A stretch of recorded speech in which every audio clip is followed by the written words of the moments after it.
I wouldn't be afraid to charge $500 for 1 hour. Like, well, 500 for an hour. If you give that to an intern, it's going to take them 2 days to do that. You want to do a roleplay? Yeah, let's do a roleplay. Yeah. What would be your budget? I was just thinking, because it's just a day, $1,000. I think it should be. So that's a very small budget. $1,000. That's so good. That's so good. Should you work for free? I charge projects like 5 figures, and now closing around 6 figures. I still work for free. Should definitely work for free. I knew the client was gonna be shocked. Any job we have done in the past is not even close to this. To do all of this, it will cost $3,500, and I shut the fuck up. Ask the question and shut up. Does gear matter? Yes.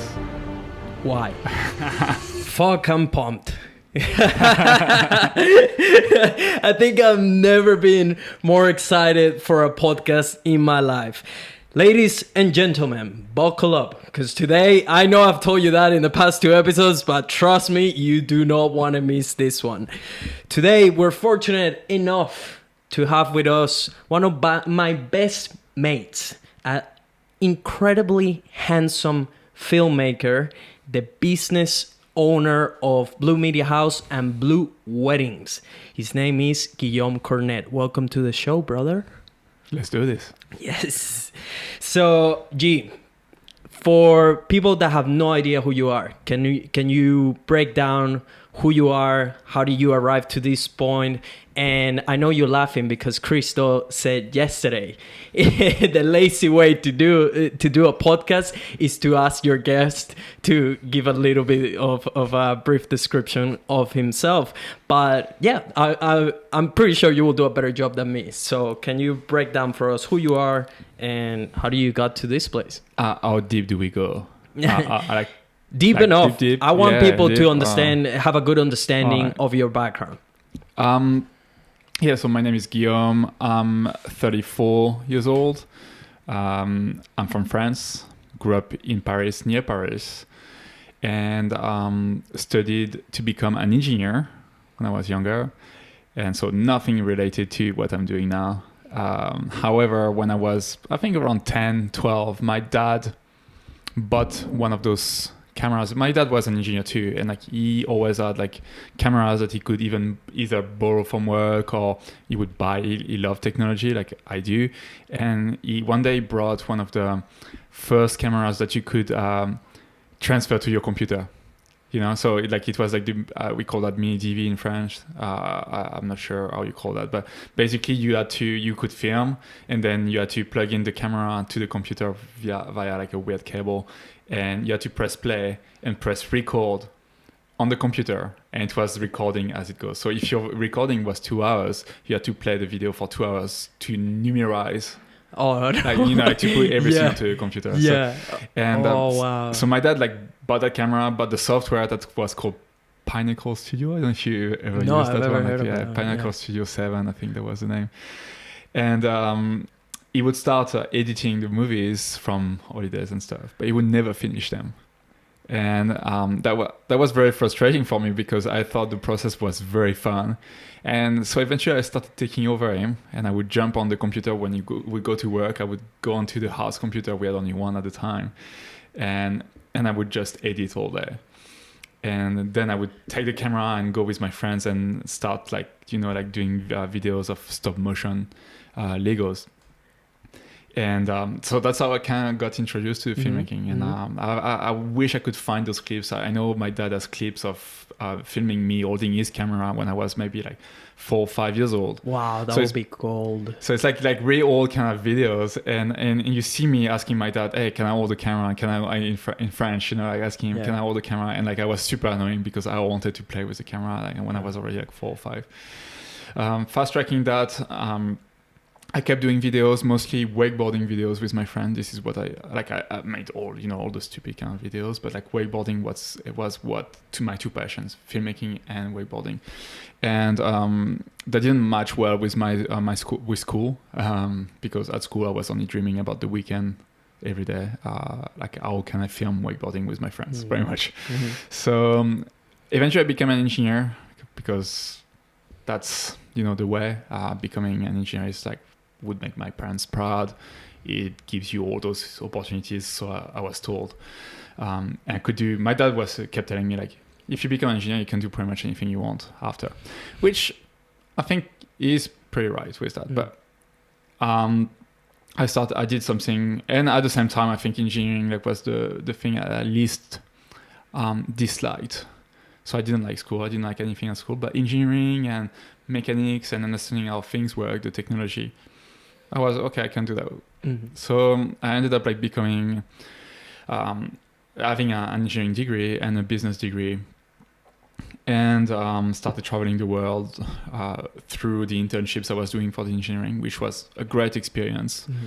And I was doing something I didn't like, but I was okay. That's going to bring me eventually a good career and good money, so I'll be able to do what I wanted. So I kept like trying to convince myself that what my dad was telling me was the truth, but still doing something I didn't really like deep inside me, just for the sake of having like a good career, probably maybe good money eventually, and something safe, something to make my parents proud. I ended up working for 3 years in an engineering company, aircraft engines, and I quit my job one day. My boss said something I didn't like, and it was at the point where I had paid off all my loans, student loans, anything. And I was still doing videos on the side, but only for fun. And my close friends who knew me, they kept asking me, "Hey, you should do that for a living. You should." And I was like, "No, like it's not gonna work. Like I can't make a career of that, and how will I, Like I could see my parents work their whole lives. My dad is an engineer. My mom has her own pharmacy business, like it's her own business. So I could I'm not to complain as like the places I grew up, and I could go on holiday, and like I wouldn't say we were like super wealthy, but I mean like we were not poor. We were like, it was like a normal, I think, a good life. I grew up like in a very good house, and my parents were hard workers, but like they didn't know too much of that, first the creative world. And like even though my mom had her own business, it was like in the medical, in the health industry. It's a bit different from the creative industry, so they were a bit scared. And so they never really tried. Every time I started asking questions around that, they were like, just become an engineer. We'll see after. they would just cut the conversation straight away. Like, you're an engineer. Yeah. And so I kept making videos. And the last year, the year I quit, I ended up helping friends of the family, like shooting like an engagement video. It was an actual invite actually for the wedding. And they thought that would be very cool to create an invite that would be a video that they would send to all the guests, which is actually a super cool idea. Yeah. And like the idea was even cooler. They wanted to do something in relation to water skiing, because they were water skiing, they had a boat. And I was like, why don't we just like put a card like in between both of you? You'd be behind the boat water skiing, and you'll have like a message saying you're invited. We are getting married. And so they did that. The video did so well that they were like, do you want to shoot our wedding? Well, we're going to pay you. I was like, what? Someone is going to pay me to film their weddings? Like every time I was filming weddings before was for my cousins, and like they would never pay me, Not even cross their minds. And one of the reasons I was shooting weddings as well with my cousins is because I was bored. I was like, at 12, 15 years old, I think, when I shot my first wedding. I had nothing else. Like I'm at a wedding, it's a long day, I'm bored, what am I going to do? I just took the camera and filmed and made a video of that. So they eventually paid me, I lost money on that wedding. How much did they pay you for the first one? Put it in dollars. I would say something like 500 euros, which would be like $600-700 dollars at the time, but funny enough is, for that wedding, I just wanted to go all in, because I was like, I'm gonna get paid, and now I can buy all those stuff, and I couldn't, obviously, because I was going to lose money just on like going to the wedding. It was like pretty far away. We had to stay overnight, and like it was like not financially smart. But anyway, I went and bought a drone that I found on like Gumtree, the French Gumtree. And the guy who I bought the drone from, he was like, hey, my son is getting married in 4 months' time. I told him I was buying the drone for the wedding. He was like, would you like to film his wedding? I was like, yeah. How easy. and I charged him the same price, so same deal. Yeah. Like it didn't make money. Like both weddings didn't even cover the price of the drone. Yeah. It was like, like those first Phantom 2, you had to put the GoPro under. Yeah. Fast forward.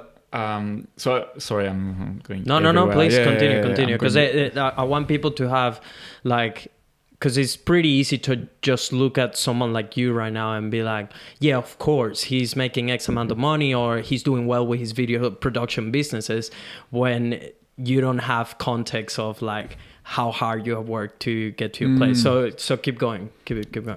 I think at the time, all I had was a Sony. In terms of gear, I had a Sony. That's how I filmed this wedding. And Alpha 65. So it's DSLR Sony. And I had a Tamron 24 to 270. 270. And I still have it. Oh, did you? It's there. And it's like I gave it to Raf, to my son. Yeah. He loves play it. With, yeah. I think it doesn't start anymore, but it's pretty cool. Yeah. It's like I keep it. I'm going to keep that one. It's for sure. And it shoots like 1080 at 60, That's pretty good. That was you can really do good. slow motion. Imagine. So bought the drone and got those 2 weddings, and in the meantime, quit. Like, had a bunch of stuff happening. My broke up with my girlfriend at the time I was with for 3 years, and like that stuff happening at work where I was really not happy. Like I was in a position where I just had finished paying all my student loans, and I had no more debt. I didn't own anything.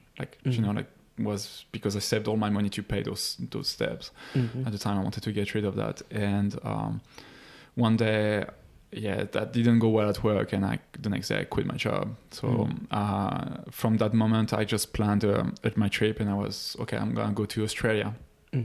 So I was still working in Paris at the time.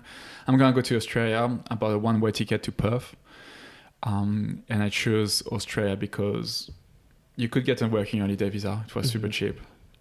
Which means I could come to Australia, work, and travel at the same time, which is amazing. Like, it's paradise. And it was as far as possible from France and from any influence. I was like, I need a reset. I need to figure out what I'm going to do with my life. And even though at the time I didn't think this way, now in retrospective, and this is why I think I did that, is because I felt like everything was given to me. Like, my parents were telling me, hey, you're gonna become an engineer, you're gonna do this, and I was like, I'm going to make you proud, mom and dad. And I felt like everything was given to me. Was like, I think I needed like that kick in the butt to tell me, hey, you need to create your own path. And the best way to do that is go as far as possible. I sold everything I had in France, even my drone, and it came with a GoPro, I think, and that's it. And landed in Perth, and that's how I started my journey traveling around. And fast forward, like starting a business in Brisbane, and here we are.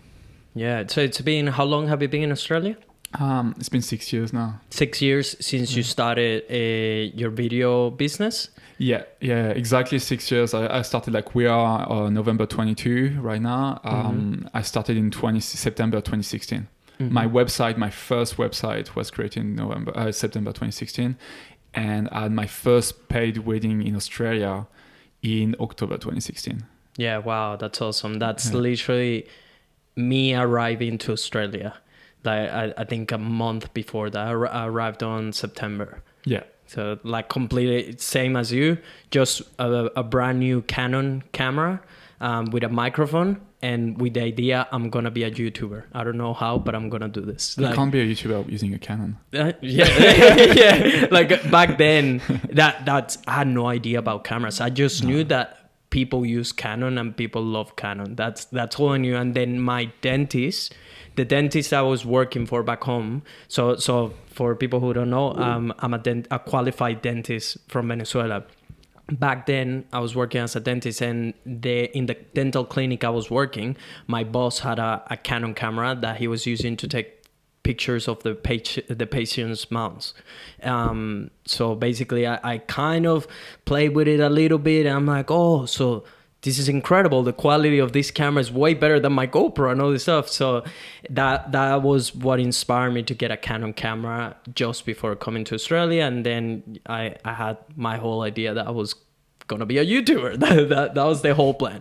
But yeah, so fast forward to today. You have your 2 video production businesses. What do you specialize on? Yes, fast forwarding to today, I specialize.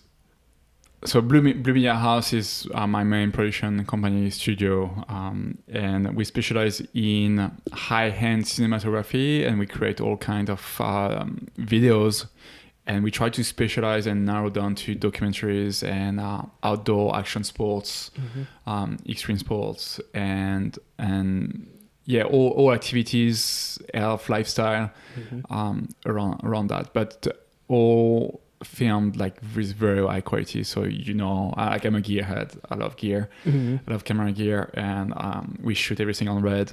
And yeah, so we like that's the core. That's what we want to do in for Bluu Media House. And on the side there's Bluu Weddings, and that one is brand new. Like I just shared a story. Like I've been filming weddings my whole life since like it's probably the first big edit I've ever done was a wedding, and that was in I was 15 years old. That was in 2003. I actually checked recently, and I was like, I haven't done many weddings the past few years because of COVID and all that thing, and I kind of missed it. And I had like 2 bookings that were like delayed because of COVID, and that just happened. And I really enjoy filming weddings and the connection. It's a very different dynamic. So I created Bluu Weddings, and just to make sure, the reason why I created that was to make sure I would separate the branding and the vision, like having 2 different businesses. Not only because I think it's exciting, it's kind of fun to create something else from scratch. I love building stuff, and the other thing too is like just to offer like to have a clear offering to my clients and brides and grooms, like for the wedding, because if they jump on Bluu Media, they don't really understand. Like if you look up, like the last few videos are like CrossFit, athletes, or kitesurf, or like like stuff that are absolutely not related to the wedding world. So like just branching out to make sure, like we've got a clear offering there, we know what we are doing, and keeping Bluu Media like straight to where I wanted to go, niching down pretty much. That brings that a great question that a lot of creators will probably be wondering. Should you niche down? What are your thoughts on niching down? I think when you start, you shouldn't niche down. When you get started, absolutely not. And this is I know that not only because this is what I've been doing. It's the course of action from like being a filmmaker, like doing pretty much anything, taking on any job, starting on like my first jobs were weddings, but then I had like some diet loss, weight loss products, was like people on the beach, and then I did real estate. I did a big chunk of real estate, and then I started doing like small commercials for like small brands, and then I was doing educational videos, which like educational videos, tutorial videos, like online courses, like high quality online courses, business profile videos. That's a lot. That's a lot. But what I think is at the beginning you need to learn, and you don't know what you don't know, and you don't know what you're going to love doing actually. So I think it's the best way at the beginning to get started is like to try as many things as possible. And like in our world, like where we do pretty much everything ourselves, like because we are like entrepreneurs, and like we are self, like we try to manage, like at the beginning when you start, like you're by yourself pretty much, you do pretty much everything. I think trying a bit of everything, all kind of jobs as well, is going to teach you, I'd rather do editing in general. So you're going to experiment the different sides of the business and see as well if it's for you, because I don't think that's for everyone. So I would start like, doing everything, taking on all the jobs. If you're getting started, that's the best way. And as you evolve in your career after a few years, start niching down and eventually specializing to something very narrow, something very specific. And this is what I've been trying with Bluu Media and now with Bluu Weddings. Mm-hmm. Even niching down, to give you an example, with Bluu Weddings to a very, very specific type of couple and target audience. Mm-hmm. I want to only do like people that are quite, I would say, wealthy, that may eventually entrepreneurs as well, like business owners, like who are like similar characters than me. Who've made and like who are trying like who understand the value of things and who are laid back as well. Like I don't want someone like it's harder to work with some people because they are not that expressive, and I want my videos to be fun and a bit more extravagant and with and so that's how I'm niching down even in the wedding market. Whereas for Bluu Media, for example, I could say it could be like extreme sports videos or documentary of extreme sports athletes. That's that would be that, and niching like to just that, and niching down Bluu Media even more could be like we are going to film only people doing kitesurfing, and documentaries about that, and just specializing on that. And I'm still not sure. I haven't done it yet, just because I'm still not sure which one I want to choose. Yeah, I completely agree with you. You definitely nailed it with that. When you're getting started, 9 out of 10 times, you should be a generalist. You should be trying out as many fields of filmmaking as you can. If you're a photographer, same thing. If you're a designer, same thing. Whatever you are, you should try as many fields as you can, because they're all very, very different. Like a corporate video is completely different to a wedding, and a wedding is way different to a sports video or a documentary. So, and same like you, I have tried almost anything you can think of. Like I have done a documentary, I've done weddings, I've done corporate videos, I've done small business videos, I've done health, education, travel, tourism. Like you need to try all these things because they all give you different tools and different skills as well. If you had to choose one, I would say definitely try to do at least one wedding, because weddings are stressful. Weddings will make you get sharper as well, because it's one of those things that just happens once. You don't get to tell the couple like, hey, can you kiss again? Hey, everyone, can you stop for a second? I run out of battery. Hey, like there's so many things. You have so many constraints and boundaries and obstacles that arise. At every single wedding I've done, there's always something that doesn't go to plan. Whether it's you forgetting a piece of gear and the ceremony already got started, or it's a SD card that fails, or someone is not on time. Man, there's always the weather. For me, has been the weather a huge one. Every wedding I've done, almost every wedding I've done, has been rainy ass. And so like I think if you can, definitely try to do a wedding.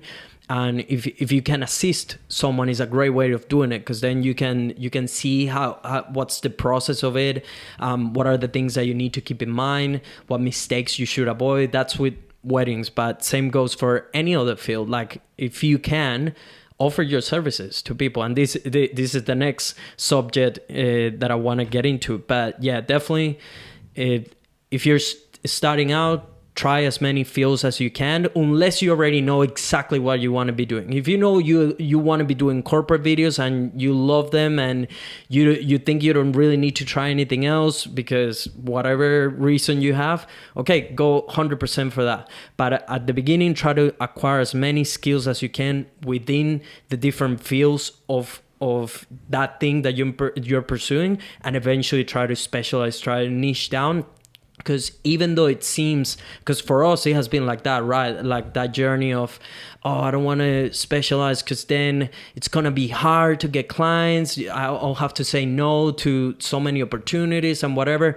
But then the more you do it, the more you realize like, if I become a specialist, actually there's more work for me, because people come like the client is almost ready to buy from you, because they're like, yeah, Bluu Weddings do weddings, and that's exactly what I need. I don't need to be looking for a videographer that has 10 different types of videos and different things on his website.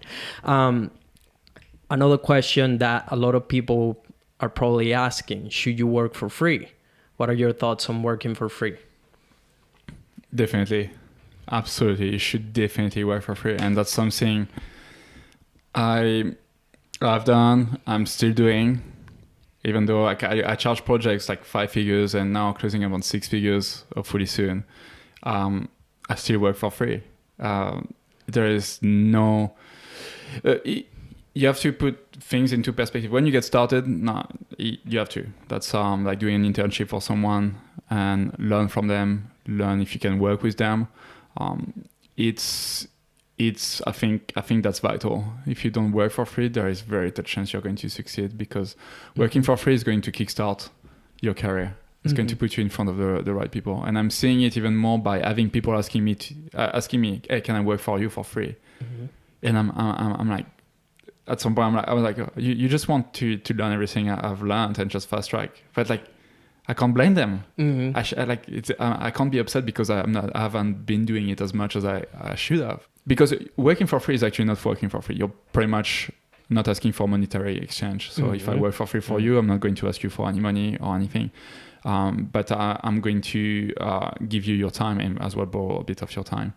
So but by doing that, you just like put yourself in situations where you get opportunities that you would never have otherwise. And as long as you are going to learn something about the business, about yourself, about where to go from there, you should do it. It gets harder and harder, obviously, as you grow, as you have more responsibilities. And like today with a family of like, 1 and soon like two young kids, I think about those things and I'm like, I can't really work for free. And it brings like lots of, dilemma. I really would love to do that. But my time I'm going to spend with that one day with that DP that I absolutely want to work with, but I'm going to do it for free. I'm not providing for my family, so it becomes a dilemma. But when you're young, when you've got time, and you can afford it, just go for it. Again, it needs to make sense. Yeah, exactly. You have to look at the table and it's like, okay, I'm giving my time, especially for people that if you're starting out, you should definitely offer your services for free. Jump on as many sets as you can, or assist it. If you want to be a photographer, assist other photographers, and people that you like their work, and like try to just reach out and be like, hey, can I help you with anything? I love your work and would love to assist you on a shoot or whatever it is. And try that with as many people as you can. You will notice as well that when you go assist someone, even though you might like their work a lot, you might not get along. And that's completely fine. But yeah, just be open-minded about it. Like don't expect that you're going to a job and that means that then they will hire you for anything else. Like what has worked for me is having absolutely no expectations. Just like the time I met you. Pro tip right there. Yeah. I have absolutely no expectations when I meet other creator. And I try to keep it always like that. If we meet and we connect and we get along, awesome. I have a new friend and a fellow creator.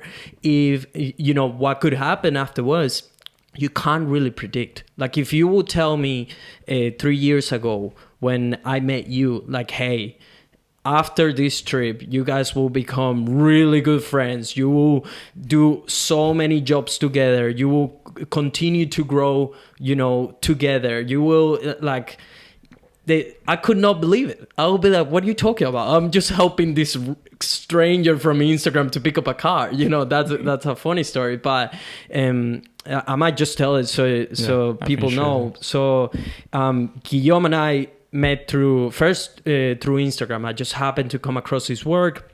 I thought it was incredible. He was way ahead of me back then. Like I was still getting started, still more on the YouTube side of things, so my videos were not as curated as well and things like that.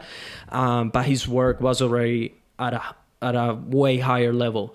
And I just reached out because he was also you were doing like a giveaway on some ND filters for a drone. So I jumped on and it kind of like, we kind of knew of each other from them, but nothing crazy. And then fast forward, like this was probably like a year later, I think, or a year and a half later, he posted a story it being like, hey, I need to go to Sydney to pick up a car, really boring stuff, but I'm looking for someone that maybe want to come help to pick up the car. Not like the absolutely most boring mission ever. But I've been seeing his stories and his content for a while, and I'm like, I think we will get along because we were into the same stuff, you know, like string sports, content creation, filmmaking. You were doing YouTube as well. So I'm like, it seems like we will get along. So I saw that story, and it came at the worst time as well. The time that he needed that, I was moving houses that same weekend. So I was under a lot of stress. I didn't even own a car. I had a moped, on Brisbane.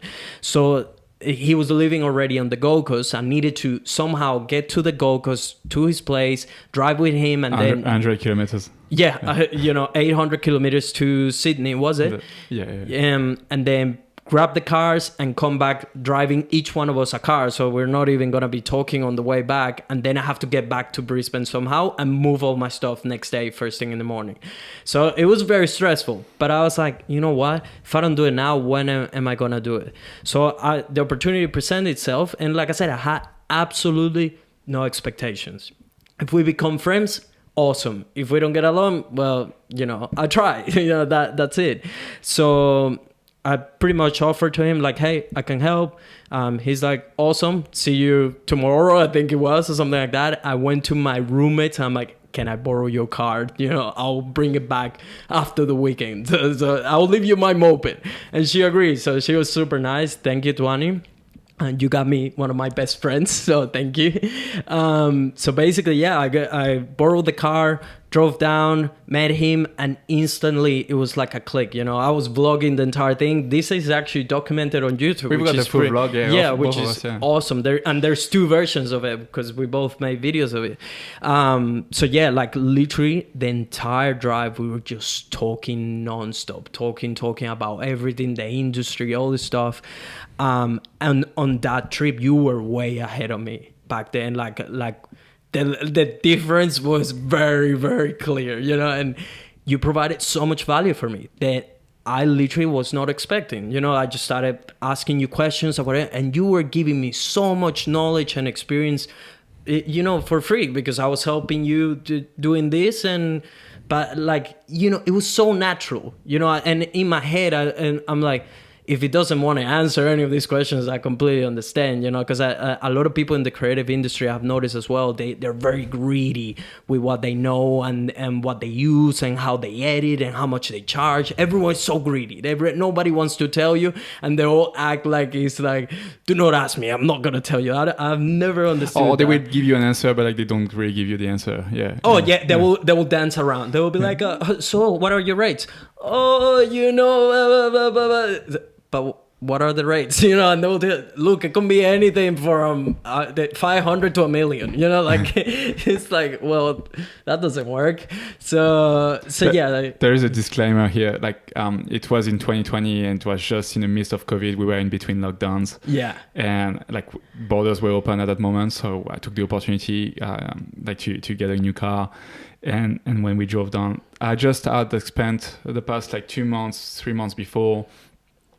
We were in lockdown, and I discovered Cristo, the future at that moment. And so I was so pumped because I was learning all this stuff. Yeah. That's funny that you're telling the story. And I was learning all this stuff and watching all the videos, listening to all the podcasts. And I had no one to talk. I was talking to my partner about that. But my partner was running a yoga studio, which is very different. And I had no other. And then I meet you.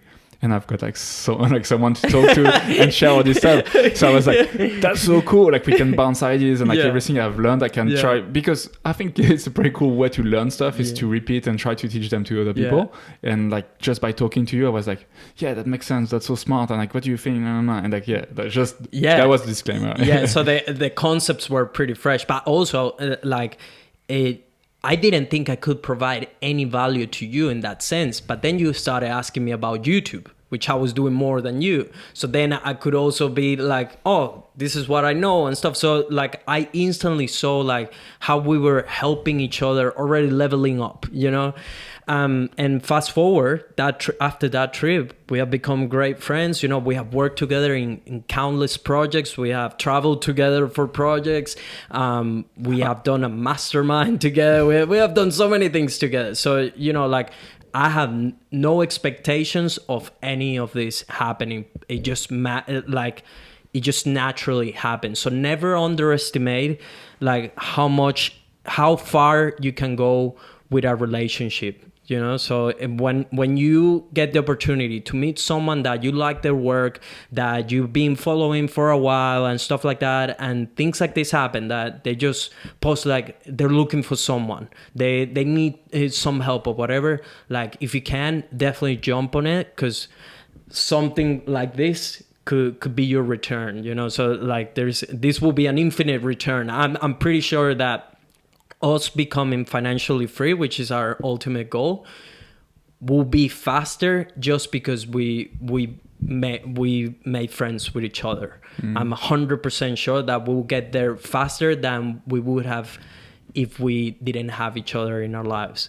I think there's an very important thing to note, and I noticed that a lot with people reaching out to me on social media, is people see that as a transaction as well, quite a bit. And one thing that happened, I think, between us is that at no point, no one of us saw that as a transaction. I was just a dude trying to go to Sydney to get I need someone to drive my car back. That's all. And I was just looking for someone. And when Nelson came, I didn't see it as, I need to give him as much value or anything. I was just very grateful someone was coming with me, and that conversation happened very naturally. And it didn't I didn't think, I need to give you value, I need to give you stuff. And I'm pretty sure you didn't feel like, I need to give you all my tips and tricks on YouTube because it gives me all these tips. It's just who we are. I think in person, we love bouncing ideas and talking about that. We are very genuine, and to come back to people reaching out to me. A lot of people are like, I want to work for you for free, but I want to learn from you. I want to take this from you. And what you don't realize is on set or anything, it requires a lot of energy, from a management perspective, to have more people on set. It can be busy, it can be annoying. And for me, when I have people reaching out, I just want to be there, and I can shoot behind the scenes. That's more organization for me. That's more kind of work. So if I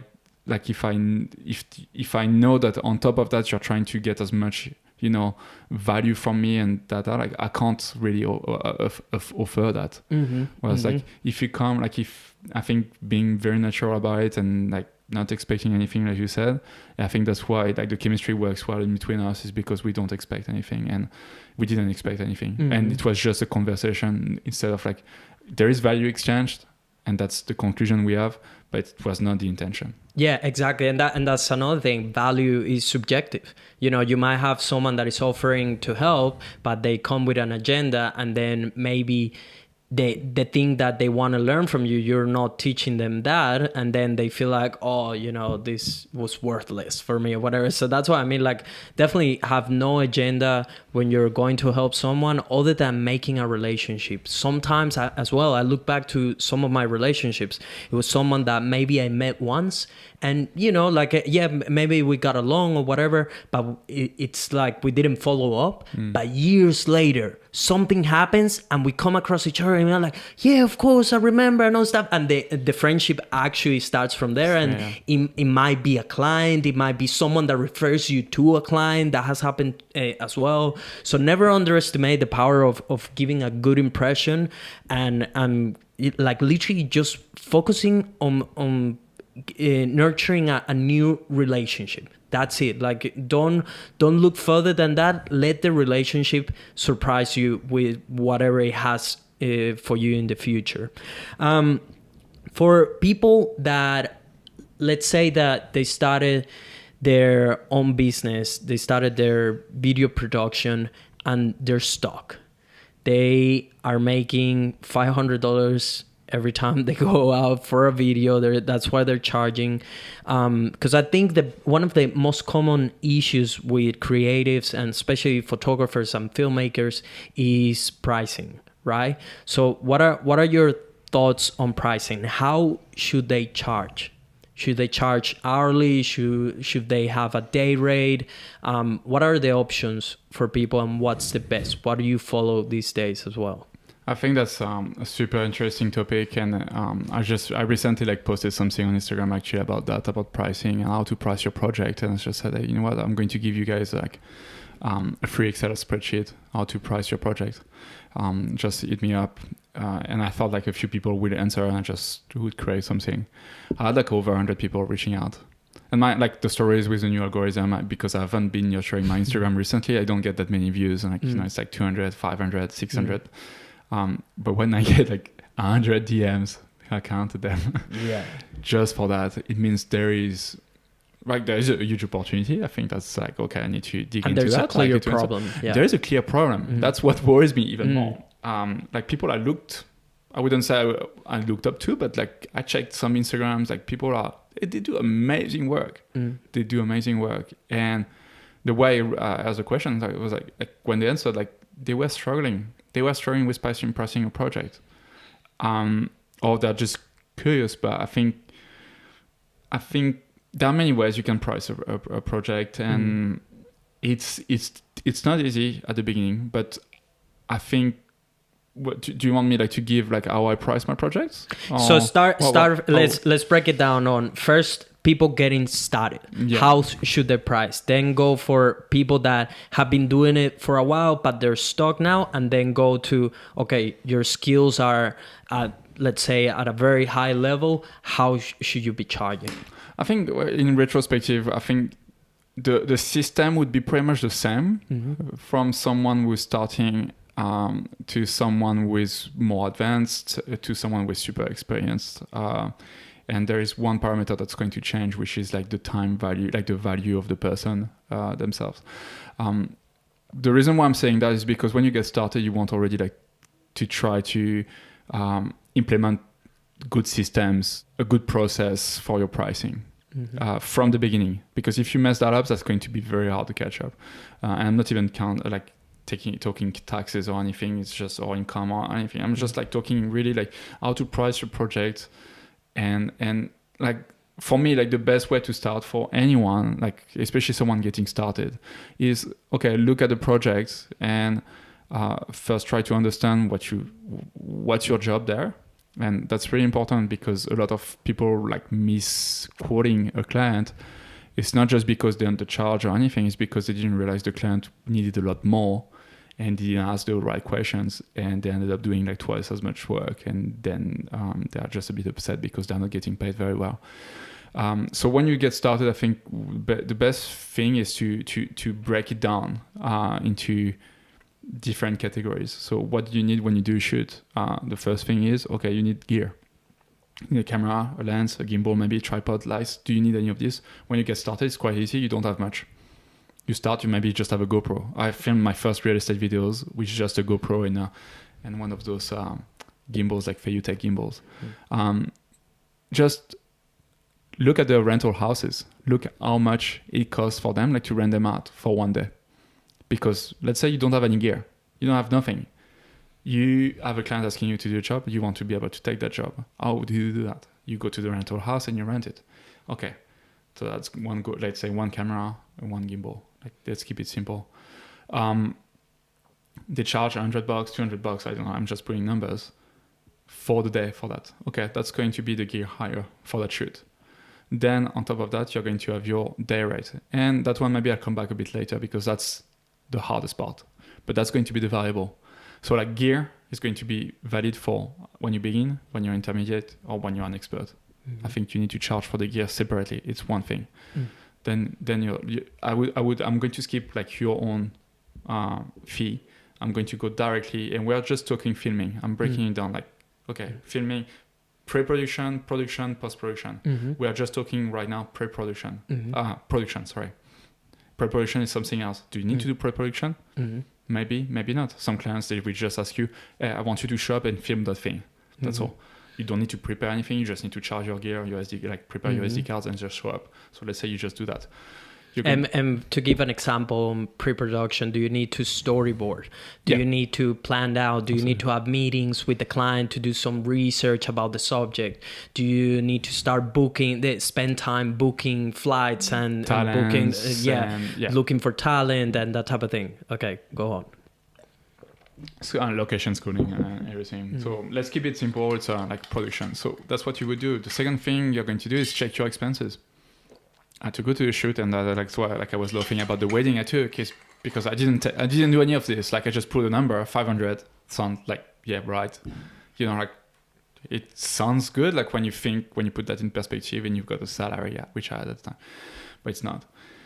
Second thing, so expenses. Okay, you need to drive there. How much is going to cost me fuel and everything? And a very easy way to do that is you go on your government website and look at the cents per kilometer rule. That's how I do. It's maybe not the best way, but that's going to give you a rough estimate. In Australia, for example, at the moment, it's around 87 cents per kilometer. So you need to do 100 Ks to go to your jobs. That's $87 of car expense. And that's going to cover your fuel, your insurance, your depreciation, and the maintenance of your car. So that's pretty good. That's one expense. Do you have any toll? Do you have any other expense like, insurance, your own insurance, like a liability insurance for the job or anything? So you have to think, okay, just to get on set and be able to film, what are all, like, what's going to be taken from my credit card, from my bank account? Because you don't want to be covering that for the client. Like we are talking about a pay job. So that's the best way. And then, so the last parameter for the production would be your worth, like your value. And that's why it's pretty hard, and it depends on the kind of job. And I think I would recommend to start eventually with an hourly rate at the very beginning. Find an hourly rate that works for you, and there are many ways to find hourly rates. For like, you look at the country you're in, like in Australia, like having like $20-$30, like it's very entry level. And then as you go up, like you can do $50-$100 hourly rate, and then just break it down maybe in a day. Because if you go to a shoot, even if it's just half a day, if it's from 11 to 3 p.m., it's only like 4 hours. Well, it's taking your whole day, because you can't take on any other client that day. So maybe you should charge a full day, because your lack of opportunity, like you can't, like you just miss out on other opportunities eventually. So think about that, and start hourly. Very quickly migrate to something a daily rate like this, and eventually you are going to go and do value-based pricing. So similar with the editing.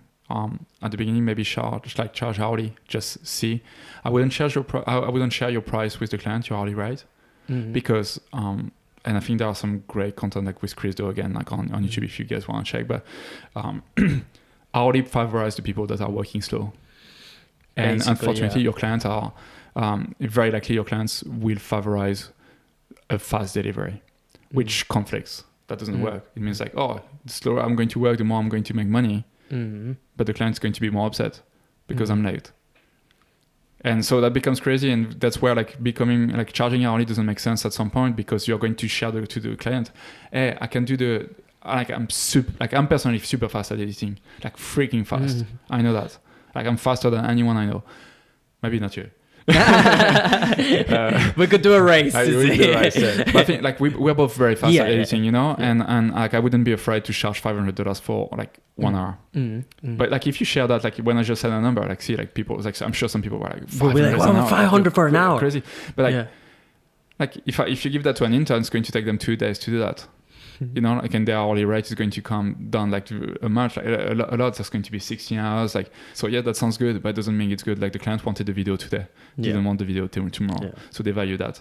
So that's where like you start charging value, and like we enter like a whole new realm. So is that answering your question? Yeah.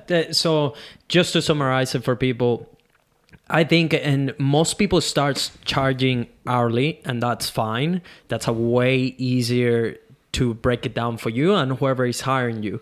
But like he's explaining, charging hourly will penalize you, because that means you, in order to gain more money, you need to take longer. And that first, your client doesn't want that, and also you don't want to be spending 10 hours in a project just to get paid a little bit more. You should try to be as fast as you can and communicate that to your client as well. So charging hourly will not make sense. I think it still makes sense for maybe if someone is hiring you for a shoot or things like that. A lot of people charge that hourly, but even then, I would suggest you move as quick as you can to charging a half day or a full day rate. I stay day for a while, and even these days, I still do some projects that require that. Just because, let's say, the person that is hiring me just for shooting, they will do the editing, so it's more of like, yeah, do you need me the half day or the full day? It's easier as well. Like you said, you should be charging for your gear. This is something that I didn't do for the longest time. I was just leaving money on the table and also getting penalized, like bringing a bunch of gear, lights, cameras, lenses, all this stuff, and you're not getting paid for it. How are you going to be able to upgrade your gear or even replace it if something happens, if you're not even charging for it? So definitely you should be charging for your gear. And learn about value-based pricing. For people that have never heard this concept, can you break it down for us? Yeah, just to bounce back very quickly, so gear, easy, you find out, you go on the local rental houses, check 2-3 of them, create your own spreadsheet on Excel, whatever, find out the prices, build kits, don't do Sony lens and Sony filter and the SD card, just filming kit for the Sony, including all of this, it costs you roughly that much. You bundle the price. That's your thing. Same with how much you want to get paid. That's one thing. And I forgot one thing that's very important. And I think that's as you move to more intermediate is, okay, how much do you want to get paid for the job? Because those are expenses. Like the gear, it's expenses. You're not making money on that. You're just paying for the gear or eventually paying for a replacement. But that's not money that's coming. It's not profit. Then you need to get paid. You would have a salary. You want to work as think as an entrepreneur or a business.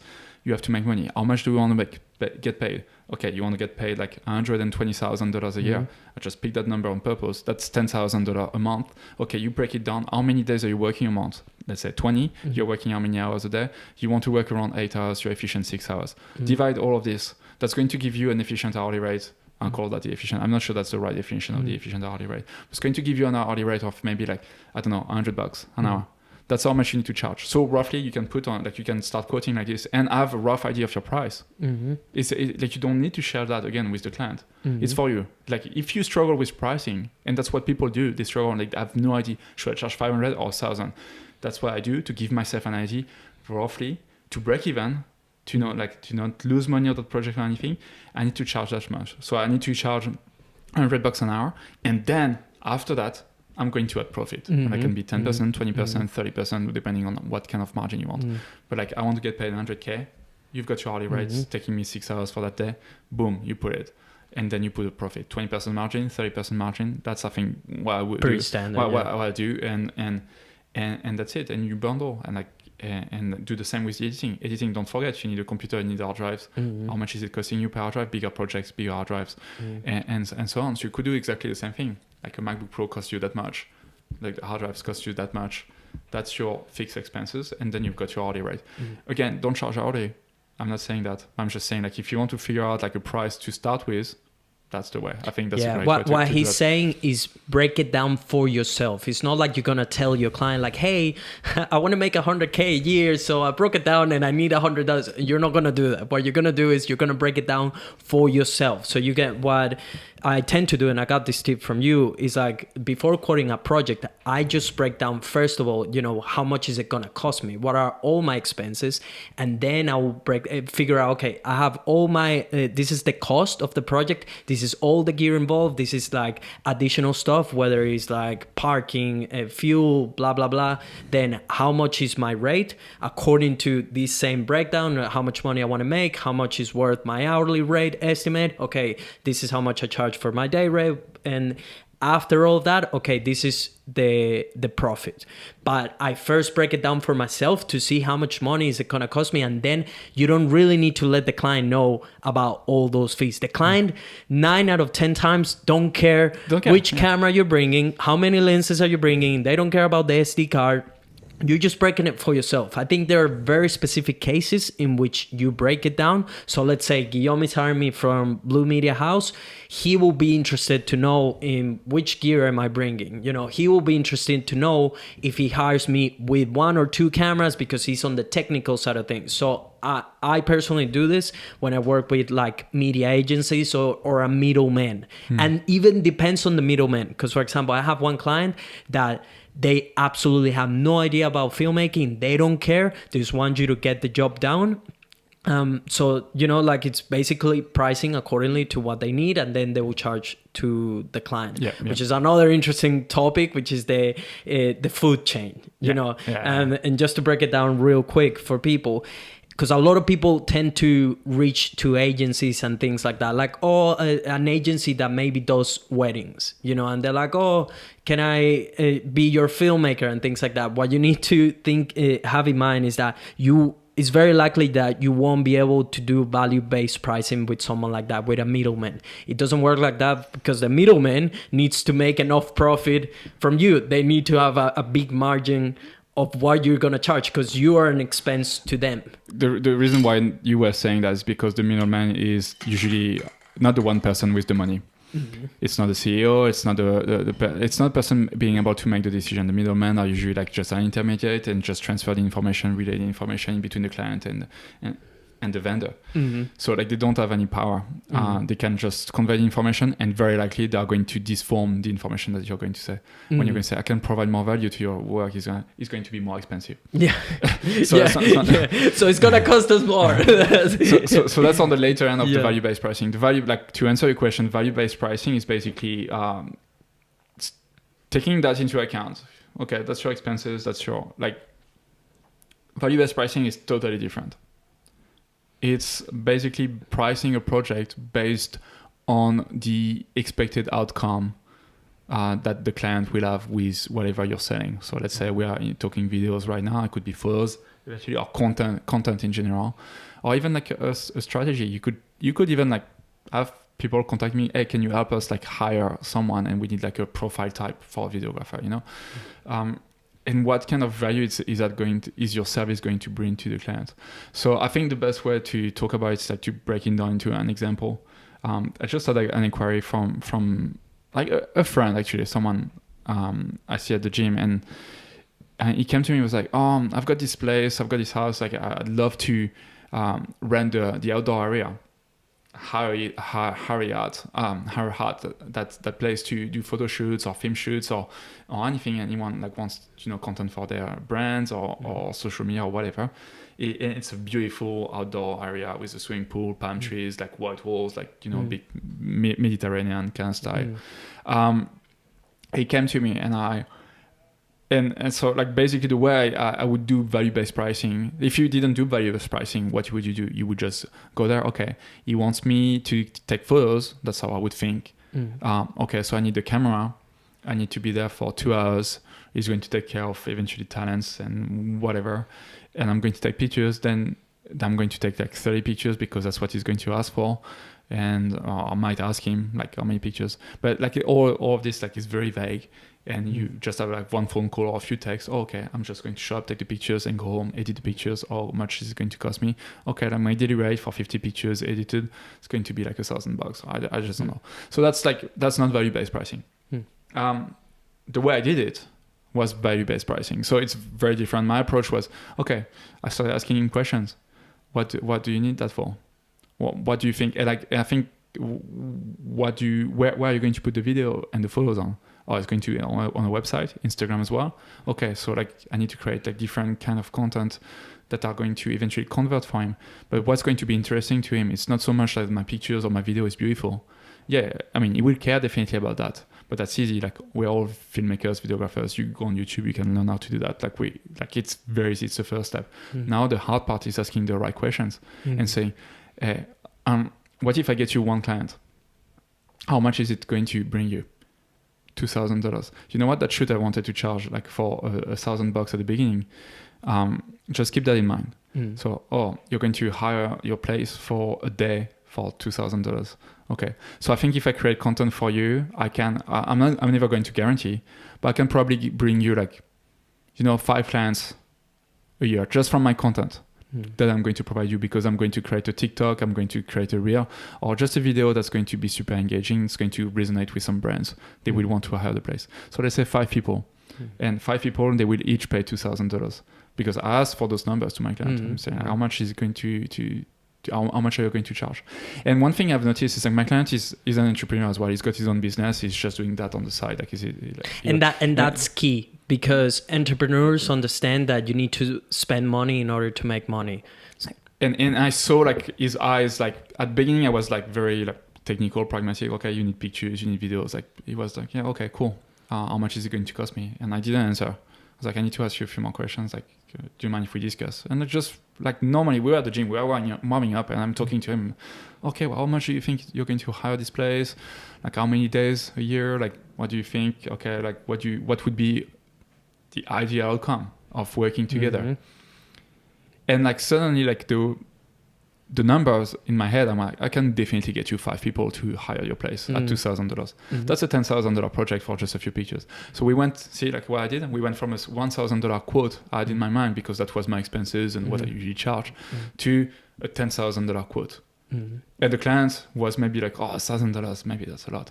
I was talking to him, like, he was like, his eyes were brighter. He was like, yeah, it makes sense. Yeah, you're right. Like, I'm going to check out the prices, like, and how many days. Like, he needs more numbers to provide to me and see what to do with the content. But like, suddenly he understood. And like, I felt like I was in much more power to be able to convince him. He's maybe not going to pay $10,000.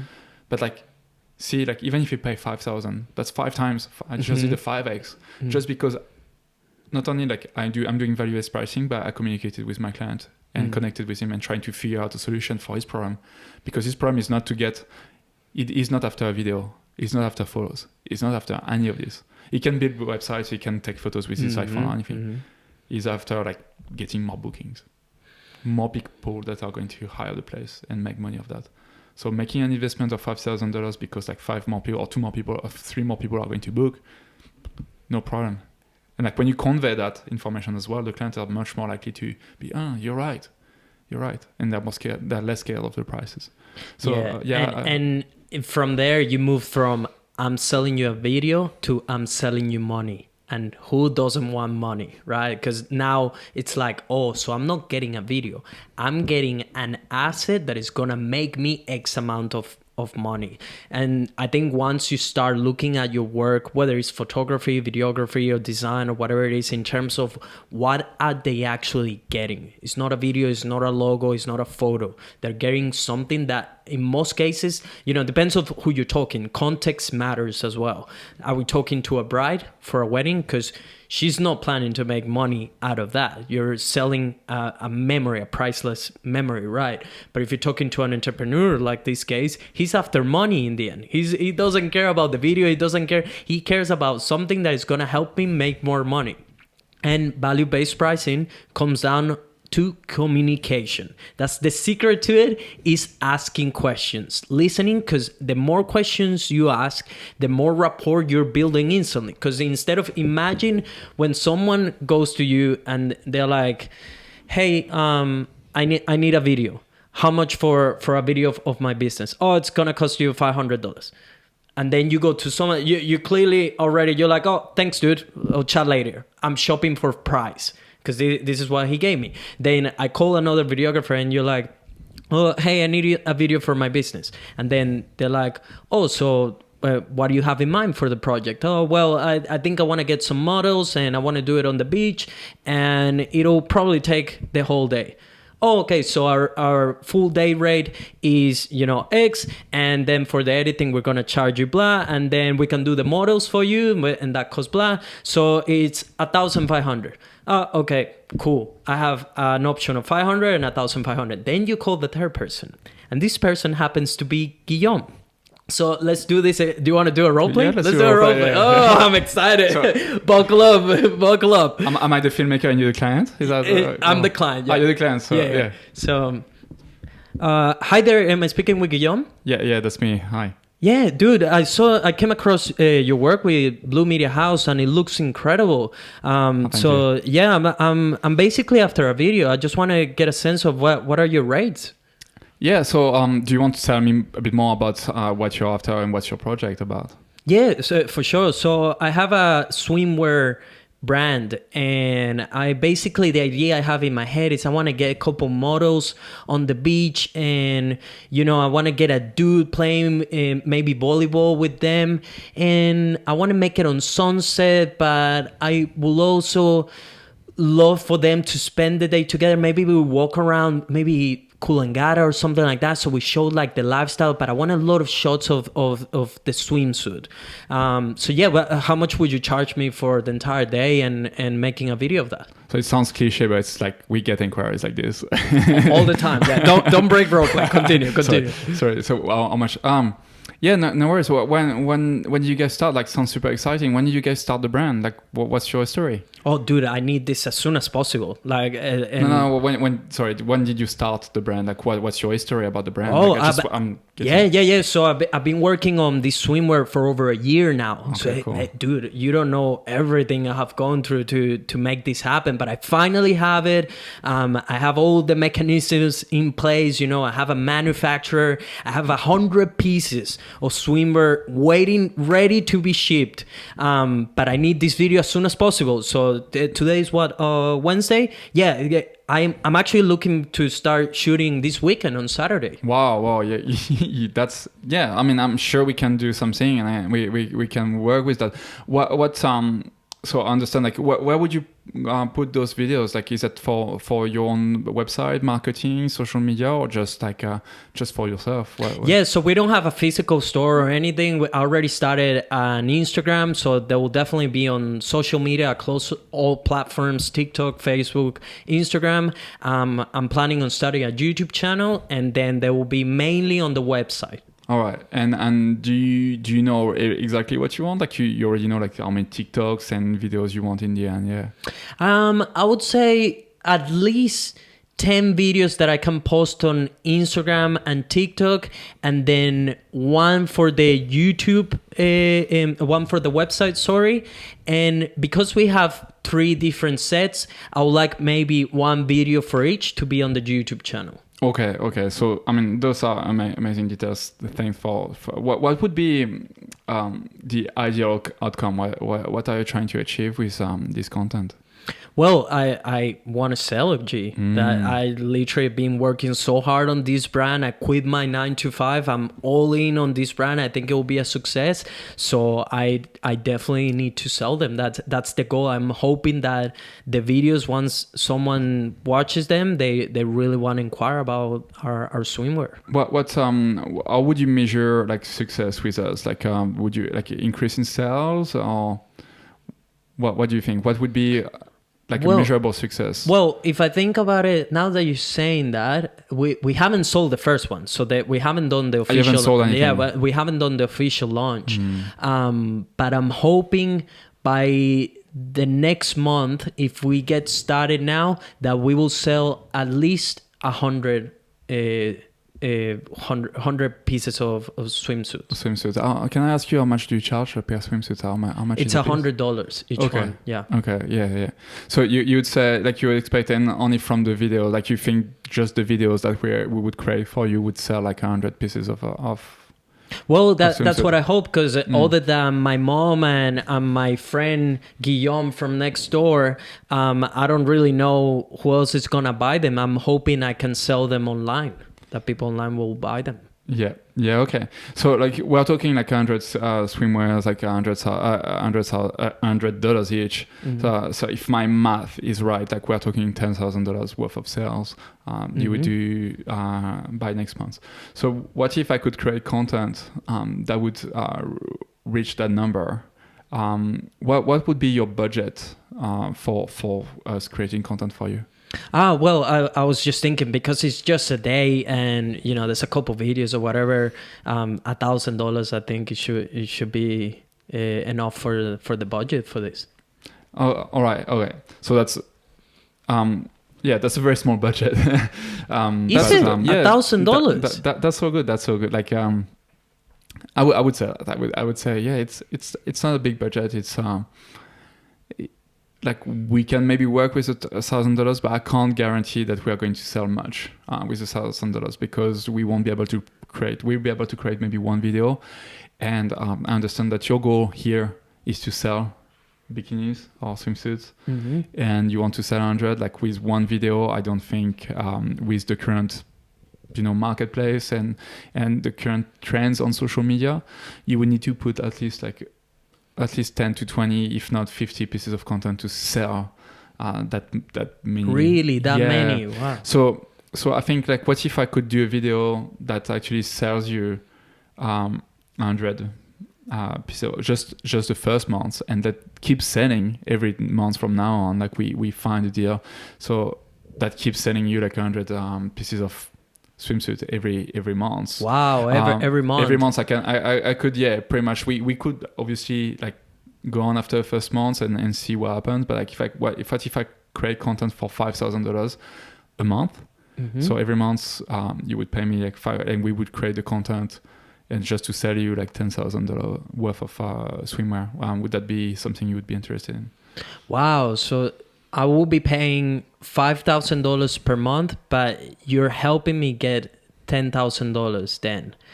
How sure I am of these results? No, you're not.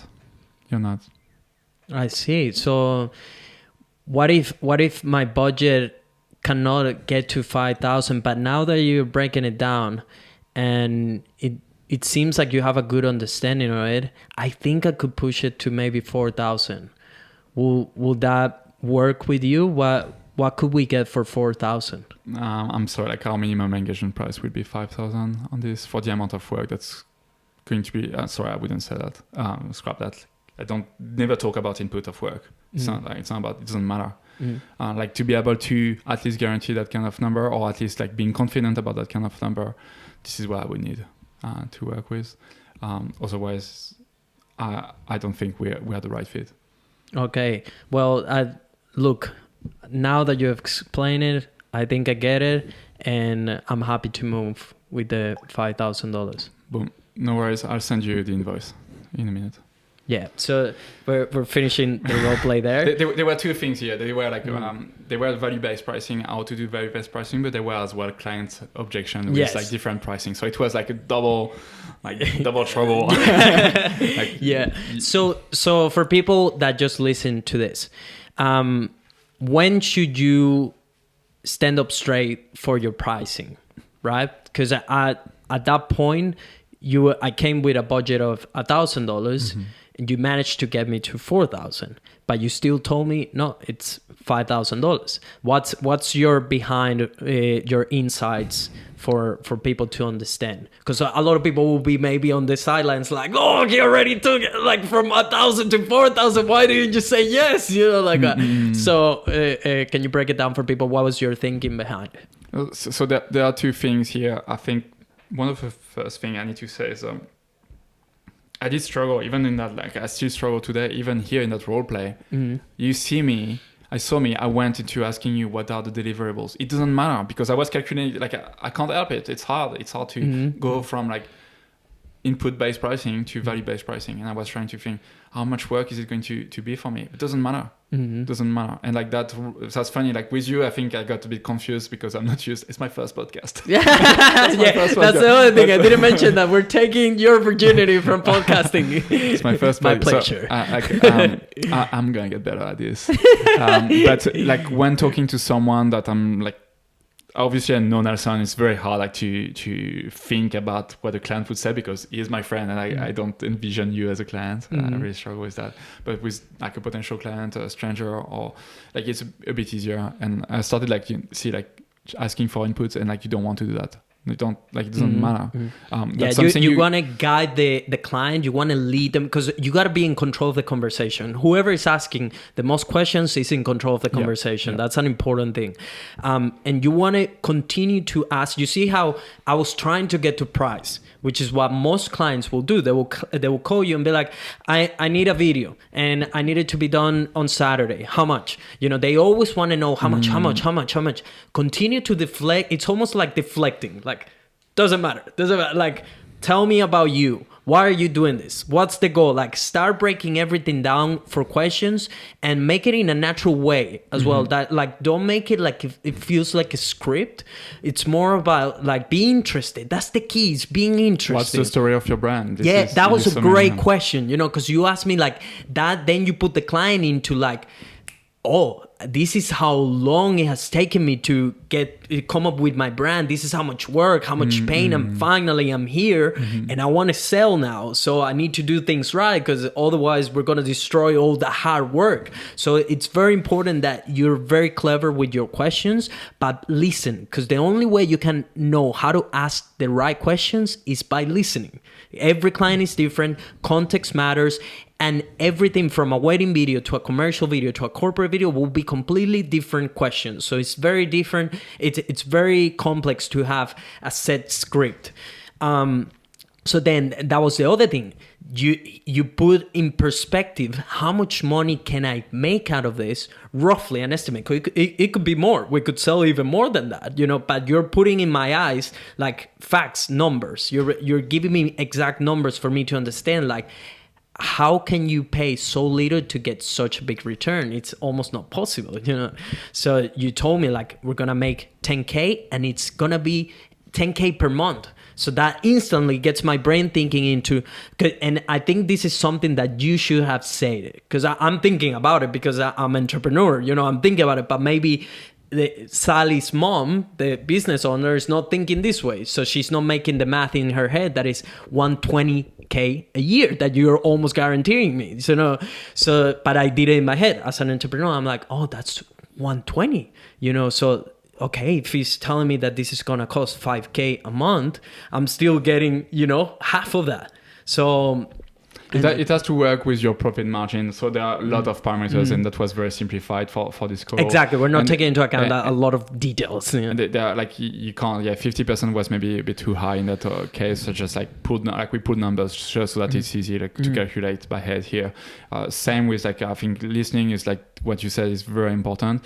I trained, like when I was asking you the questions, I was like starting giving you answers. I shouldn't do that. I don't do that during a phone call with a client. I just realized I was doing this. I would start the answer for you, and obviously like you're guiding or pitching the client to already you're already like putting them in direction, and you don't want to do that. Keep them open and be comfortable with silence. Ask the question and shut up. Very important. How much do you think you're gonna make? Is it going? No, you don't need to say that. How much are you going to make? Blank. Because the client has to answer. You don't want to be biased or make them biased about the answer. Silence is another huge one. Like sometimes as well, you will notice it happened today. So I locked in a job for Saturday. And as soon as the client started telling me what the job was, it's a job that I have charged in the past $800 to do. And like, we're also fresh from yesterday, from Cristo. You know, and the client starts talking about the project and all this stuff. And it's actually a hard one because he's a middleman as well. But it starts talking all these things, and I just kept asking questions. You know, what's the goal of it? Oh, and you're gonna, no way, that's what they're gonna do, blah, blah, blah. I don't want to give too much context because I think the client might listen to this. Mm-hmm. But yeah, like I just started asking questions. And this particular client, I've charged them very low many times in the past. This is a hard one. We could go very deep on this one. So it's because this is a very particular subject, like how to raise your prices for current existing clients. But at some point, it was time to talk about price. We already discussed everything. I summarized everything for him. Like also just going through everything. You need this, and we're hoping to achieve this. And for that, we will need to do this. So laying down the problem and the solution I've come up with the client's problem. And then in my head, like as we're talking about this stuff, I'm doing quick maths, you know, of you know, like, okay, because this was also an unexpected call. So I'm just doing quick maths of, you know, what we talked at the very beginning of pricing, you know, like what are my expenses? How much is my daily rate, how much is the gear that I need, how much is very important to know, have a rough idea of all of this. Just in mind, you don't need to know the exact number. Not exactly, just a rough. Have a minimum engagement price, MLE, minimum level of engagement, whatever you want to call that. Write it down somewhere on your notepad and take notes when you have a phone call. But like very important, like you said, like have a rough idea how much, just so that you can do that kind of math and like see if it's possible, or see if you should say no right away to the client. It doesn't matter that it's 1,500 instead of 2,000 or whatever. Just to know that if the client is offering 500, you know you can't make it work no matter what. Not talking value or anything, but just like have those ideas before. Yeah, and after that, after doing all of that, I knew the client was gonna be shocked, because I haven't charged them like any job we have done in the past is not even close to this. And at the end, I was literally, after I broke everything down, I put it in my head, okay, we need some profit as well. This is how much they're getting in return for this particular project. To do all of this, it will cost $3,500, maybe slightly more than that. Is that something that will fit the budget? And I shut the fuck up. I dropped the big bullet and I shut up. There's silence. And you got to be comfortable with that, because the thing that happens is that after you drop a big number that you know the client is going to be shocked for maybe the amount of work or whatever it is, you just have to shut the fuck up. Well, especially when you've got an history, like you used to charge 800 for something similar, and like suddenly you charge like 4 or 5 times more. Yeah. So I just shut up, and the client was like, ugh, like it literally made that literally sound. I'm still not reacting to it. I'm not even laughing. I'm serious with what I just told you. And like literally it took maybe 6-8 seconds, that it feels like an eternity when you're in the call, after you drop that bomb. And he's like, you know what? We have worked together so many times. I know the quality of your work. Let's do it. Don't even try to budge. Don't even, yeah, sweet. Also, I'll send you an invoice, for a job that last year I would have charged $800 or something like that. So I think I know which job, and you were losing money. I was very upset at you. Oh yeah, I was losing so much money, and I'll tell you about it, what it is. But yeah, but even then, you can't be afraid of raising your prices when you communicate well to a client. If the client just jumps on the call and he tells me, it's the usual, you have done this before with us, this is what we need, blah, blah, blah. How much? And then I just drop him a price, and I say the same exact price that I just told him. Oh, that's going to cost $3,500. He'll be like, you're out of your mind. Have a good day, bye. Bye. I'll look for another option. Instead of that, I started asking questions. So you're guiding them to the answers. You don't respond the answers to them. You just guide them to get to the place. Because it's almost like you can see everything clearly, but you can't tell them, because then the client will be like, oh, but that's what you think. I don't think that it's worth that much or whatever. You have to let them, guide them slowly with questions to the answers. And then you present everything, and you also got to be prepared to say no. That's another key thing, that you need to put yourself in a position. This took a while for me to understand, but you need to put yourself in a position in which you are able to say no to jobs. Because until you can say no, you will continue to do very cheap jobs. You'll continue to do the $500 jobs, even the $1,000 jobs for something that is worth maybe 10 and things like that. And for the longest time, I was leaving money on the table because I was too focused on saying yes to small jobs instead of saying no to those and focusing on getting better clients.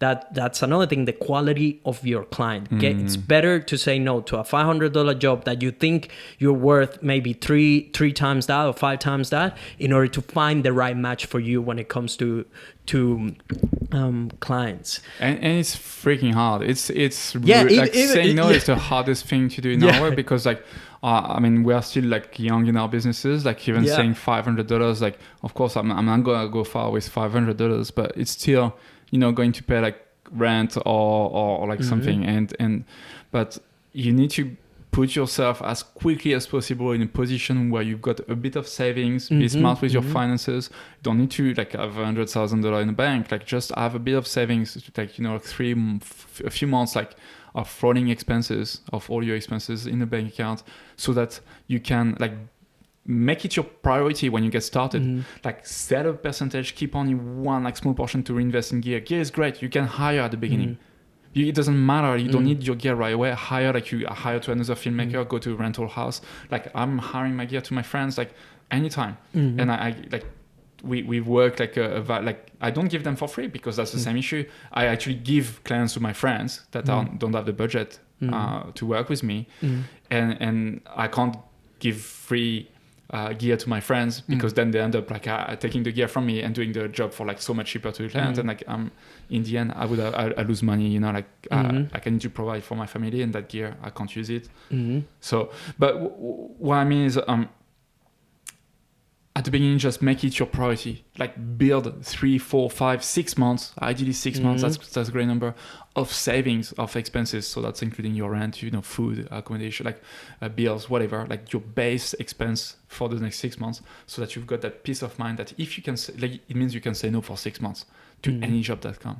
And you can focus on creating your own portfolio, focus on building your own website, and do spec work of stuff you want to do, actually, of the kind of clients you want to attract. Do that instead of doing the $500 job you don't want to do, but because it's $500 you think it's going to bring you, I can buy an USD card, and you can it's not worth it, and it's hard, I know that, but that backup in finance is going to allow you to say no to this kind of job, and or it could be much higher like pay jobs, but like that are not worth it for your time or not in line with you. And the other thing I wanted to say is once you've got that, I think one thing to take from our conversation is, I'm not trying to rip off the client. That's an important point. Super important. That's like an important when point. Nelson like charged like 3.5, like when you charge 3.5K for a project that you used to charge 800, you're not like suddenly making a lot more profit or anything. You are losing money actually in the past. But what I'm saying is, by doing value-based pricing, you're actually asking better questions, you understand better the client, you understand better the problem, and you're going to deliver better videos, better content overall. Your relationship will be better, and that's what matters to the client, more than just spending an extra $500. I see it like, you always put stuff in perspective. What if you could find a solution with someone that like you surely would pay them like a lot of money, like we did it with Chris Do. That was a lot of money, that event, right? Yeah. It's not cheap. We need to go there.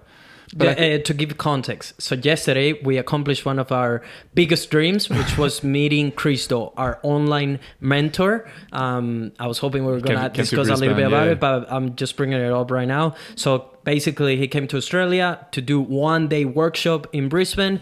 Guillaume found out about it. He calls me and he's like, Christo is coming next week. I'm like, holy shit, how much is it? He tells me $800. I'm like, what? $800 for 8 hours. For 8 hours. Yeah, $800, when also like it just happens to be that I'm spending $6,000 that week for gear that I need for a project. And in my head, it's like, shit, that's a lot of money, man. And I have to spend a lot of money right now. But we talk about it like maybe 5 minutes or whatever. What we did, next 10 minutes, we bought it. We bought it. Value. Like Exactly. the value you get from something, and like coming back to not ripping off your like, we're not trying to rip off the clients. Like by providing better value, like you're going to generate, like your goal is to generate more business for the clients, and that means that they will come back to you more often. And that's a symbiotic relationship that you create with your, like, I don't feel comfortable. And that's why I'm very specific about like when you discuss with someone, like someone says like, oh yeah, but I don't like this client. Like if they come to me, I just charge them double than what I usually charge. And like, what if they say yes? And that happened to me, that happened to you. Like they say yes and you end up doing like a crappy job you don't want to do. Like you didn't provide any value there. You didn't any, like, it always comes back to you to not communicating properly with your client, and that's a very important thing to mention, because then people will think like, oh, but then you would do actually that job for $800, so you're ripping off the client. And it comes back to what you're saying. It's not about ripping off the client. It's about first communicating the value. The client is stoked. The client is stoked to pay me that money. Yeah. I'm stoked because I'm paying greatly, so I can afford now to over deliver to my client. Because this is the thing, you shouldn't just be charging a lot more money for what you do. You should be always aiming to over deliver, but you can't over deliver if you're not paying properly, because then you're barely breaking even with every job. How can you afford to over deliver? You need to find the next $500 job or the next $1,000 jobs. Whereas when someone pays you way more money and they're happy to do it because you communicated properly to them, they understand what actual outcome they're getting, that you're helping them to achieve that dream outcome, and that is very likely because of your skills, and you're reducing that pain point that they have, whether it's like selling a service, selling a product, or selling an experience. And then also, guess what? I'm gonna come to that job for that is just for a couple hours, and I'm gonna bring an assistant so the client looks even more professional in front of their client. I'm gonna bring, my big camera setup, because I'm stoked for them to realize like all the money they spend, goes to also the production looking awesome in front of their client, because remember, this is a middleman in this case. Guess what? I'm gonna be there even earlier. I'm gonna, leave couple minutes later. I'm gonna ask him at the end, do you need something else? Do you think we got everything? And if he says, oh, can you get an extra shot, even we're 5 minutes over the time, I'll do it. Absolutely. Like I'm not gonna think like, oh, actually I have to charge you an extra hour because we went over the time. I don't have to bring the stuff. I don't have to then come back to the client and be like, oh, actually you have to pay for the parking thing because like we already cover all of that, and then I can take a little bit longer on my editing instead of worrying like I have to pump up this $500 job so quickly. I can take my time and be like, how can I make this video the most valuable it can be so we can achieve that goal that they have with this particular project, and then we value what we pay for. That's an important phrase that I learned from one of my clients, actually, that's a mindset coach. He said once, we value what we pay for. And it's completely true. When you pay $3,000 for something that, like it's hurting you, like in a way hurts a little bit because you're like, oh, but then you get the result and you see all these things on set and you understand the exact value you're getting because of a great conversation that you have with that person that is selling you that service. It's completely worth it. It's like for us with Chris Doe, we paid the $800. It hurt at the beginning, but then guess what? We're stoked. We were stoked the day going to the conference. We were stoked during the conference, and we were pumped after the conference. So the same will happen with your client. You can't afford to over-deliver with a job that you're charging barely to break even. So that's an important thing. We're getting to the end of it. We extended a little bit more on that, but I want to make sure people get as much value as they can from your knowledge on value, on pricing, because I think that's the biggest pain point for most filmmakers, that they don't understand how much to charge and how to even take it for the next level. So I highly suggest you go deeper into this concept of value-based pricing. For sure, listen to all the podcasts that Cristo has about it, and look for Alex Hormozzi as well. He has a lot to say there, when it comes to negotiation and sales and why you should be charging a premium. I think it was a very important topic. Does gear matter? That's funny. I was thinking about that the other day. Yes. Why? Unpopular opinion, by the way. Like it's been pretty cool the past few years to say gear doesn't matter. I just think it does. Like other than giving a look, I think gear matters a lot because the tool you're using, it's like when you're on set or anything, you need something that works and that works for you. Like something that's not going to overheat or something that you know to use, and that I do feel like we are in a very creative world, and I feel like a camera operator has actually quite a strong connection with, like, it's maybe a bit woo-woo, but you get like a very strong connection with your camera and the gear you use, because that's going to eventually give the look. It's creepy, but it does. You do. Like when you're filming, it's someone with the camera, the way you're going to hold the camera and transfer that image into, like to the sensor. I think, you can make it look great with an iPhone now. Like the new iPhone is like, the quality is amazing, the pictures are amazing, but the flexibility and like just it matters. By that I'm saying, if you're happy with an iPhone, that's amazing, and you can do amazing content. If you're comfortable with Red, I love Sony, I love Red. If you ask me to go on the shoot or anything, I'm just going to take my Red. Because wait, but how long have you been shooting with Nikon?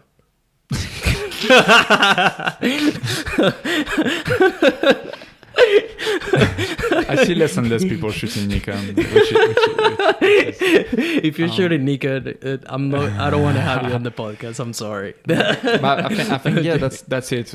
Find equipment doesn't matter as long as it suits what you're trying to do. Like you can't be in a position where you complain, oh, my camera is overheating, or it's not achieving the look I'm trying to get, because if I got that other camera, it would. Find the gear that works for you. If it's an iPhone, amazing. If it's a Red camera, it's great. If it's an Arri, if it's a Sony, if it's a Nikon, that's fine. People use Nikon for a reason. Like wedding photographers, you used to use Nikon a lot for a reason, because like the shutter was faster, and like or the file size. I don't know.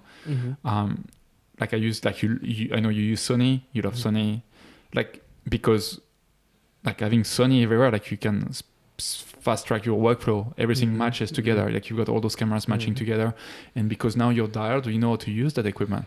So I think what's important is like to have the right equipment that you know how to use and that works for you. That's all. It does matter. Like saying it doesn't matter. No. Like I mean, like if you put me on set and try to film something with an iPhone, I'm just going to pull my hair, even though it's going to look great. I'm just going to like the effort and. Yeah, I completely agree with you, and that's like a popular phrase that people love to say especially on YouTube. Like gear doesn't matter, and they're shooting on a Red camera. It's like, well, it does to you clearly. The context is very important. So, yeah, and I think it definitely does, because it like having a camera that at some stage is limiting your creativity and things like that. It's it's hurting you, it's hurting your business, and it's hurting the result you can achieve for the client as well. So like it matters to me, in my opinion. It matters for a couple of reasons. Mainly, first, because it will limit what you're able to do. Second, because your client will not be as stoked. Unfortunately, this is a reality. If you show up on set like we do, how do we normally show up to a set? We come with lighting, we come with professional audio, we come with 2 cameras, we come sometimes even with assistants, we come, with cases, we come with a bunch of things, we set up the rig, so sometimes you have a ring, you have stuff. The client, if he's watching that, he's stoked, because he's like, I see exactly where my money is going for. If you show up, you can literally achieve this, maybe even the same result with your small camera and just the microphone on top or whatever, depending on what you're shooting. But the client sees that and he's like, really? Am I paying this guy $5,000 and he's just showing up with his tiny little camera and a microphone on top? Like he doesn't, in his head, it might not be, related kind of thing.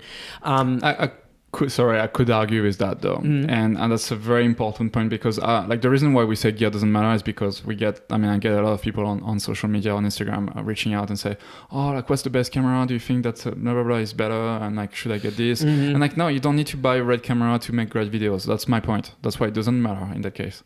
Like you can make great videos with an iPhone with or A6500, like, or the low end Sony or whatever.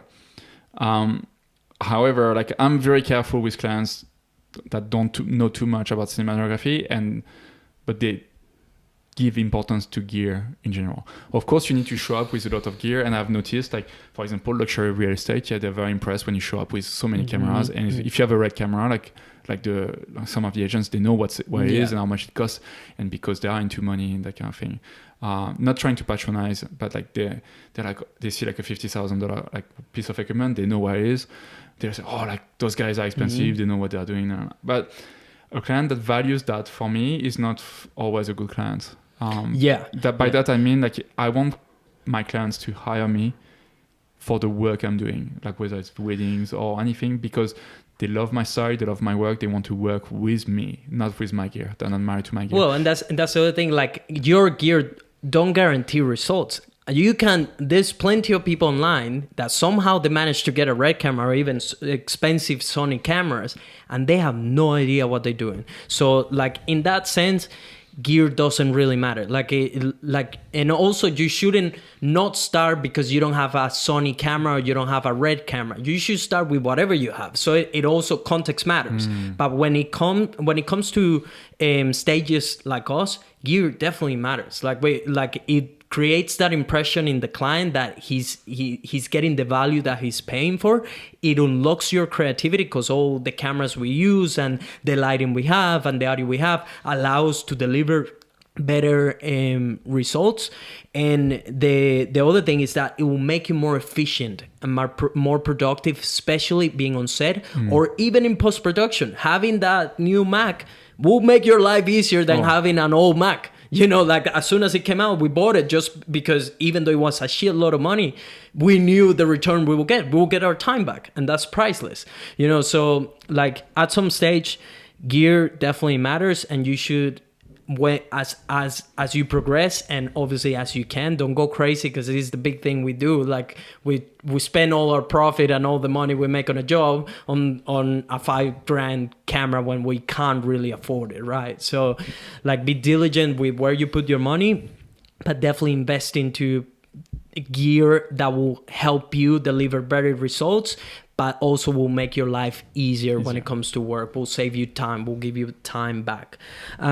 But yeah, we've definitely extended a bit long, so we'll have to have you on a future episode as a guest again. With pleasure. Yeah, we'll see. Like, definitely drop all the questions that you have for filmmaking, because luckily Guillaume lives very close to here, so it's easier to have him back on the podcast. And there's so many topics that we could talk about. I just figured out that pricing is something that will help a lot of creative entrepreneurs and people like us, especially.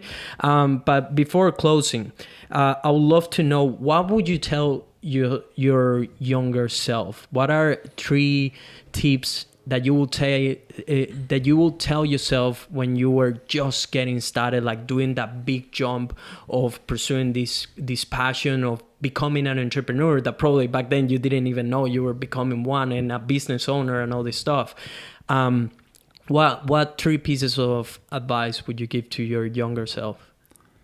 One of the first things I would have done is to give more focus to the business side of things than the cinematography. So when I first started, I had no idea what shutter speed was, or I knew what it was, but I didn't know what LUT 50, the 180 degree rule was, or like I didn't use any ND filters for the first 2 years, you know, like stuff now kids, they know that, but at the time I didn't bother.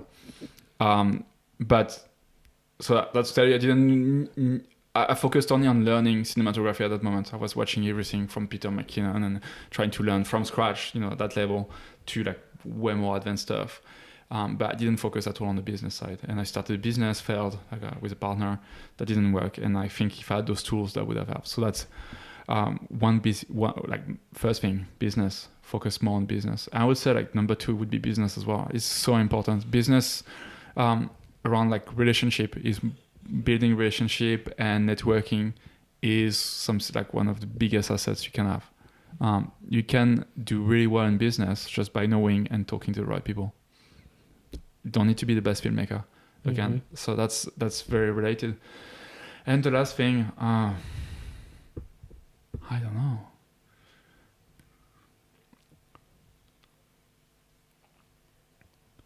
I think finances. It's something I only started doing way too late after. So I came from my being in a full-time employee background to being a freelancer, and I had no idea how to manage my money. And like I made a few mistakes where like my first few jobs I reinvested everything in gear, exactly what I was explaining before. And I had a few cancellations on jobs, which put me in a very, very bad situation financially, where I literally had like $600 in my bank account, and like I had to pay. I was living in the backpackers. My expenses were very low, but that was very, very scary time. And I was considering working for Uber, or they're doing really small jobs to be able to survive. So have a system with your finances. I don't know if I can plug in. I've got a YouTube video about that. Yeah, for sure, of course. I've got a YouTube video about that. Like create a system, when you make X amount of money, create percentages and the bucket. So there is an amazing book.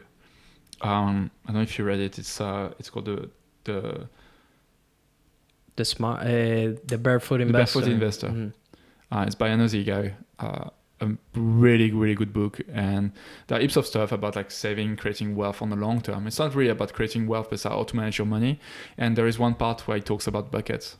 And you want to at least read and look at this concept of the buckets and try to apply that into your business, because since I've been doing that, I feel like I'm less stressed and my finances are much better. So yeah, like the 3 points: business, networking, and finances. Yeah, so recap: learn about business, learn how to network and build relationships, and third, learn about finances. Get educated with money. And I completely agree with those three. Those are great tips, because also if I had to go back, I think I haven't done mines, but I think it will be very, very similar to that, especially around money, because that's a whole topic. But yeah, we're tough, like Next time we'll talk about it. how money, is the devil and wanting money is bad, blah blah blah. We'll have to get into it. But brother, thank you so much for coming on the show. Can you please let people know where can they find you if they want to get in touch, if they want to support you, or if they even want to hire you for a job? Yeah, sure.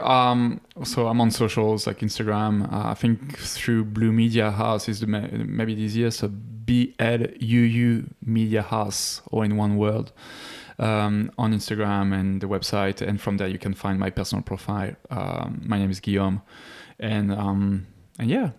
Yeah, awesome. Thank you so much for having me. Thank you so much for tuning in, guys. Make sure to follow, like, and subscribe, and I'll see you on the next one. Goodbye. See you.